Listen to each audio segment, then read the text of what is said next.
매일 성경 묵상을 돕는 해설 가이드입니다. 안녕하세요. 묵상 코치입니다. 함께 읽고 나눌 말씀은 요한복음 4장 15절에서 26절까지 말씀입니다. 예수님과 여인의 물에 대한 대화는 다른 국면을 만납니다. 예수님이 사람의 마음을 아는 능력을 사용하여 여자의 문제를 건드린 것입니다. 여인은 예수님을 유대인 선지자로 이해하는 데 그치고 그를 사마리아 사람으로 이해하지 못하는 사람으로 몰아가려고 합니다. 하지만 예수님은 예배 장소에 대한 질문을 받고는 새 시대에는 장소가 아니라 성령과 진리로 예배할 것이라고 하여 여인의 문제 제기 자체가 잘못되었다고 알려줍니다. 그리고 결국 여인에게 자신을 메시아로 계시합니다. 말씀을 살펴보겠습니다.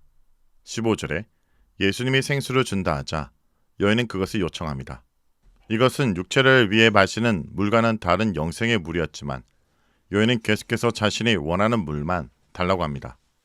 하지만 여기에 조금의 진전이 있습니다.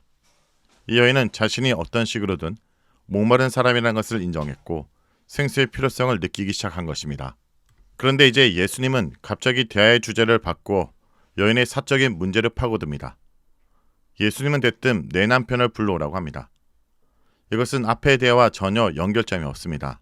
하지만 요한복음에서 나타났던 예수님의 모습이라면 얼마든지 이런 말을 할 수 있습니다.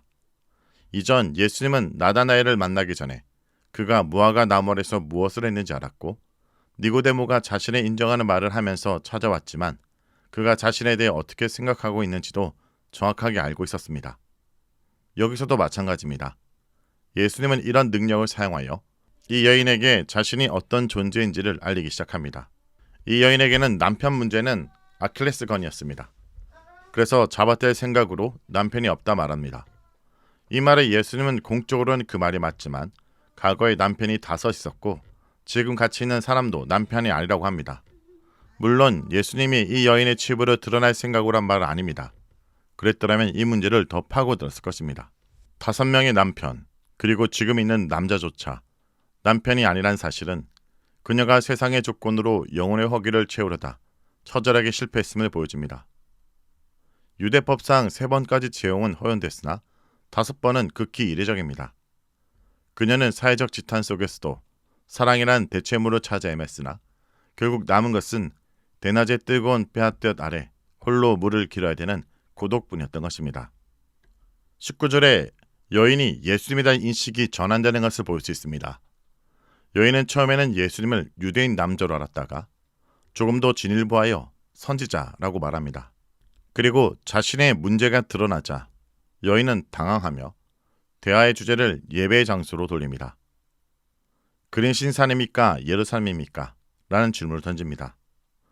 이것은 본질을 피하려는 회피이자 동시에 그녀 마음속 깊은 곳에 있었던 영적인 갈망의 표현입니다.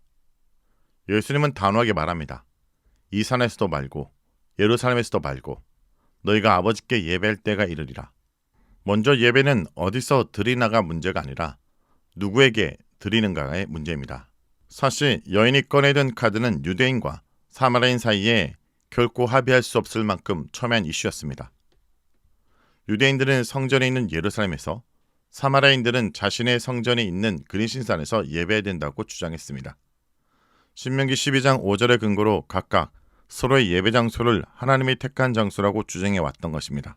또 역사적으로 유대인 제사장 왕이 그린신산 성전을 파괴한 일 때문에 둘 사이가 악화되었기 때문에 이 문제로 서로 화해하기는 어려운 상태였습니다. 그런데 예수님께서 의외의 대답이 나옵니다. 바로 예배 장소가 이제 중요한 요소가 아니라는 것입니다. 하나님은 영이시니 예배하는 자가 영과 진리로 예배할지니라. 여기서 영으로 예배한다는 것은 인간의 감정적 고절을 넘어 성령의 조명 아래 우리 영혼의 깊은 곳이 하나님을 예배하는 것을 뜻합니다. 진리로 예배한다는 것은 계시된 말씀, 곧 예수 그리스도 안에서 하나님을 만나는 것입니다. 우리는 주일의 오전의 의식을 예배라고 착각합니다. 하지만 참된 예배는 내 삶의 결핍을 고백하고 그 결핍을 오직 하나님의 임재로 채우는 일입니다. 이것은 곧 예배의 패러다임 시프트를 선언하는 것입니다. 하나님이 찾으시는 예배자는 완벽한 의인이 아니라 자신의 파산된 영성을 인정하고 그리스도라는 진리 안에서 성령의 이끄심을 받는 자들입니다. 이는 예배가 제사가 아니라 만남으로 변모되었음을 보여주는 것입니다. 여인이 이제 자신이 메시아를 기다리고 있다 말하자 예수님은 이 여인에게 자신을 나타내십니다. 특별히 요한복음에서 처음으로 자신이 메시아임을 나타내는 에이고 에이미, 내가 말하는 바로 그다 라고 말씀하십니다. 텅 빈 물동이를 들고 텅 빈 마음으로 서 있는 여인 앞에 온 우주의 창조자이자 생수의 근원인 예수께서 서 계신 것입니다. 성도 여러분, 우리도 사마리아 여인처럼 인생의 뜨거운 한낮을 지나고 있을지 모릅니다. 해결되지 않는 갈증과 감추고 싶은 과거의 상처, 반복되는 실패의 우물 속에 서 있습니다. 그러나 예수님은 우리에게 말씀하십니다. 내가 마신 그 우물로는 절대 만족할 수가 없다. 내가 주는 생수를 마시라. 본문 이유를 보면 여인은 자신의 부끄러움을 상징하던 물동이를 버려두고 동네로 뛰어 들어갑니다. 생수를 만나자 생존을 위해 매달렸던 물동이가 더 이상 중요하지 않게 된 것입니다. 그리고 예수님을 전하는 자가 됩니다. 성도 여러분, 오늘도 우리의 영적인 목마름을 해결할 수 있는 분은 예수님이라는 사실을 잊지 않고 주님 앞에 채워진 인생으로 나아가기 원합니다. 주님, 오늘도 목마름을 안고 세상의 우물을 기웃거리는 저희 연약함을 용서해 주옵소서. 제가 붙들고 있는 것들이 결국 우리의 영혼을 채울 수 없는 썩어질 우물이라는 것을 깨닫게 하여 주옵소서.